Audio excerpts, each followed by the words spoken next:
2025년 7월 30일 오전, 중국은 그야말로 전대미문의 초대형 재앙에 직면하게 되었습니다. 단 2분 만에 벌어진 이 사건은 동북아 전체를 공포에 몰아넣었고, 그 여파는 지금도 계속 확산 중입니다.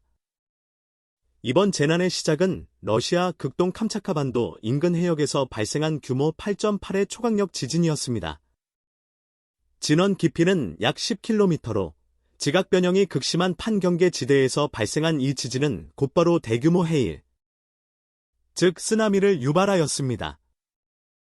이 쓰나미는 무려 30m에 달하는 거대한 파도를 형성하며 북서태평양 전역으로 퍼졌습니다. 중국 해양환경예보센터는 이번 지진 직후 쓰나미 경보를 즉각 발령하였고, 중국 자연자원부는 쓰나미 황색경보를 전국 해안 지역에 발효했습니다. 이는 4단계 경보 중 두 번째로 높은 수준입니다. 30m에 달하는 쓰나미는 북쪽의 산둥반도부터 남쪽의 푸젠성까지 거의 모든 동부 해안선을 강타하였습니다. 특히 상하이와 저장성의 주산, 닝보, 타이저우 지역은 쓰나미의 중심 파고에 가장 먼저 노출되어 도시 기능이 거의 마비되었습니다. 상하이 푸둥 국제공항은 오전 11시를 기점으로 모든 항공편을 취소하였으며 640편 이상의 국내외 항공편이 차질을 빚었습니다. 기차역과 고속도로는 이미 침수로 폐쇄되었고 100만 명 이상이 급히 고지대로 대피하였습니다. 디즈니랜드와 레고랜드는 운영을 중단했고, 주산 해안선 일대에서는 수천 채의 주택이 순식간에 파괴되었습니다.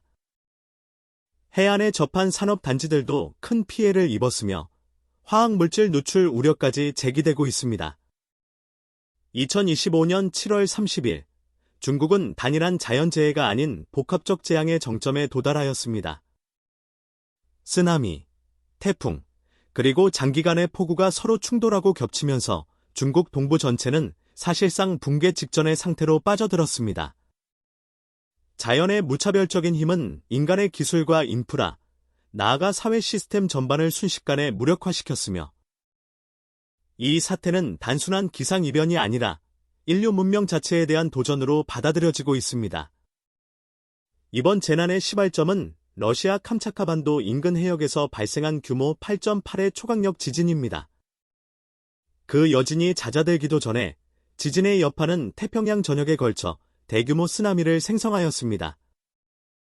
이 쓰나미의 높이는 무려 30m에 달했으며 초속 100km 이상의 속도로 바다를 가로질러 중국의 동해안에 충돌하였습니다.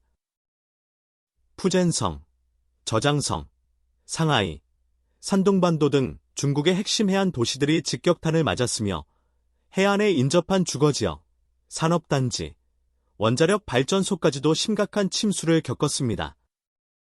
드론 영상 속 상하이 외곽 지역은 마치 거대한 늪지처럼 변해 있었으며 도로 위에는 자동차가 아니라 선박이 다니고 있는 현실이 펼쳐졌습니다. 설상가상으로 같은 날 새벽 4시 30분 제6호 태풍 코메이가 저장성 주산 인근 해안에 상륙하였습니다. 태풍의 중심 기압은 955배, 최대 풍속은 초속 23m로 중형급 이상의 위력을 지닌 태풍이었으나 문제는 그 속도였습니다. 태풍의 이동 속도가 현저히 느려지면서 해안에 머무르는 시간이 길어졌고 강한 비구름대를 양쯔강 하류에 정체시키는 결정적 요인이 되었습니다. 이로 인해 이미 침수된 지역에 또다시 폭우가 쏟아지면서 도시는 복구는커녕 생존마저 위협받는 이중 재앙을 겪게 되었습니다. 저지대 도시는 이틀 내에 800mm 이상의 누적 강수량을 기록하며 사상 최악의 수해로 연결되었습니다. 기상 전문가들은 이 상황을 하늘에서 바다가 떨어지고 있다고 표현하였습니다. 태풍의 영향으로 형성된 장마전선은 한반도 남부부터 화남 지역까지 일주일 이상 고착되고 있으며 이는 7월 말과 8월 초까지도 중국 남동부 전역에 폭우를 지속시키는 원인으로 분석됩니다.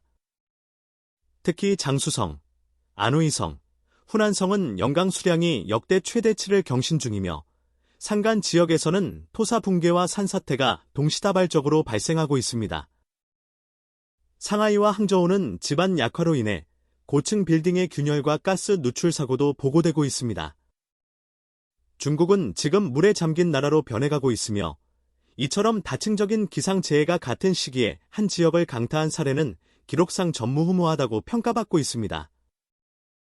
중국이라는 거대한 대륙은 수천 년의 문명을 품고 있지만 동시에 수많은 자연의 분노를 온몸으로 감내해온 땅이기도 합니다. 이번 2025년 대재앙은 분명 놀랍고 파괴적이지만 중국 땅은 과거에도 수차례 이보다 더한 참상을 겪어왔습니다. 이 역사는 단순한 통계가 아니라 수많은 희생과 눈물, 그리고 교훈으로 가득 찬 생존의 연대기입니다. 중국 역사상, 그리고 인류 역사상 가장 많은 인명을 앗아간 자연재해는 바로 1556년 산시성 화현 대지진입니다.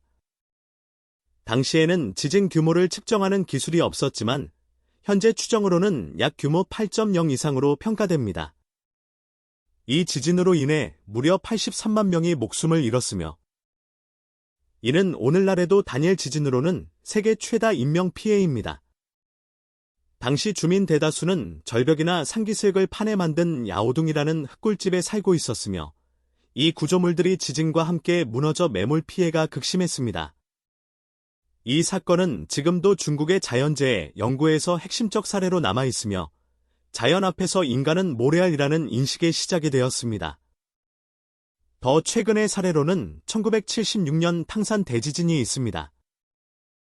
규모 7.5, 사망자 24만 2천 명에 달한 이 지진은 단지 물리적 피해뿐 아니라 중국 정치 구조와 사회 시스템 전반에 엄청난 충격을 가했습니다.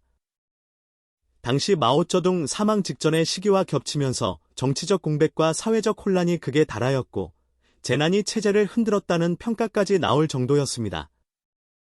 탕산 대지진은 도시 기반 구조의 붕괴, 재난 대응의 실패, 정보 은폐 등 여러 측면에서 오늘날까지도 중국 내부에서 트라우마로 남아있는 사건입니다.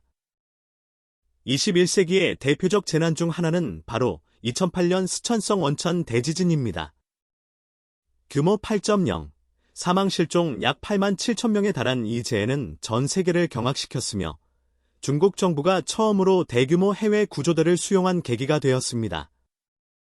특히 이 지진은 교육시설의 붕괴가 심각하여 수천 명의 어린이들이 목숨을 잃었고 도덕적 분노와 정책적 반성이 동시에 일어난 사건으로 기록되었습니다. 일명 두부 건축이라고 불리는 부실 공사 문제가 전국적으로 드러났으며 건축가 인허가 시스템에 대한 불신이 극에 달했습니다.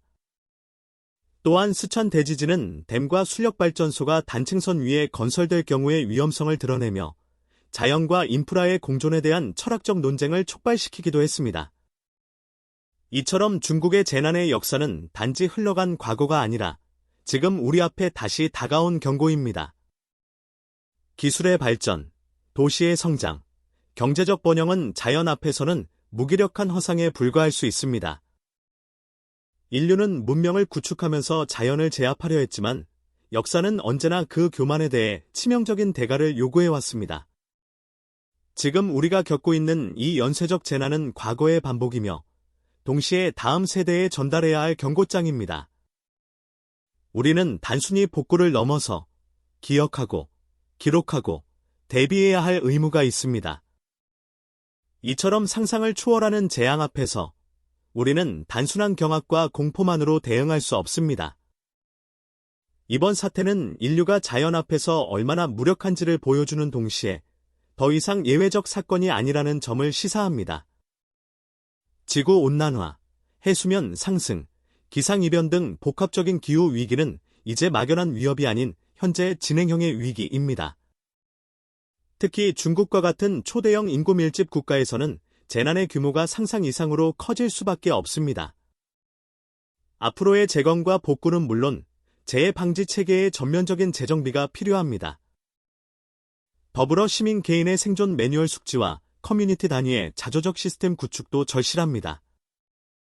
오늘 중국을 덮친 초대형 재난은 단지 하나의 뉴스가 아닙니다. 이는 우리가 맞이할 수 있는 미래의 일상일 수도 있습니다. 오늘을 기억하고 준비하지 않으면 내일은 더 큰 대가를 치를 수 있습니다. 끝까지 시청해 주셔서 감사합니다.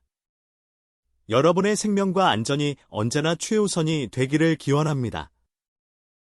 앞으로도 저희는 신속하고 정확한 소식을 전해드리겠습니다. 감사합니다.